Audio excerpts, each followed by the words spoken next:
L'altre dia vaig anar a un autoservei de rentat de cotxes. Vaig agafar la mànega d'aspiració. 1 euro valia. I quan tenia tot el cotxe aspirat, allò que no s'aturava. Així que em vaig anar traient tota la roba per aspirar-la, fins quedar amb pilotes. S'han d'aprofitar els calés, això ho tinc clar. També tinc clar que s'han de protegir els drets dels minerals. Jo ara estic a un altre nivell, després de preocupar-me pels drets dels animals i dels vegetals.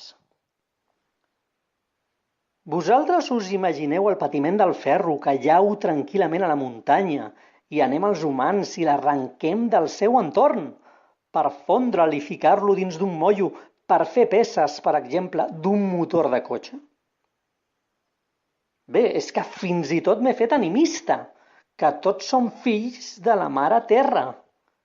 I ja està bé de torturar cada matí a la cafetera a foc viu. Penseu com li queda el cul a la pobra. Fa poc m'he apuntat a una missió espacial. He passat unes proves d'admissió i m'han dit que tinc un punt especial. Això m'han dit.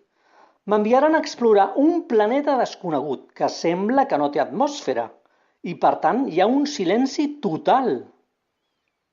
O sigui, que puc tenir un monstre darrere meu i ni m'entero.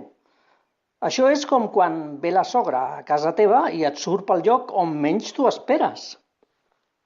El viatge espacial dura 50 anys, però en congelaran, així que quan arribi podré veure totes les pel·lícules seguides de Star Wars. Serà una experiència interessant. Al capdavall, la vida és un conjunt d'experiències, aquí o a anys llum.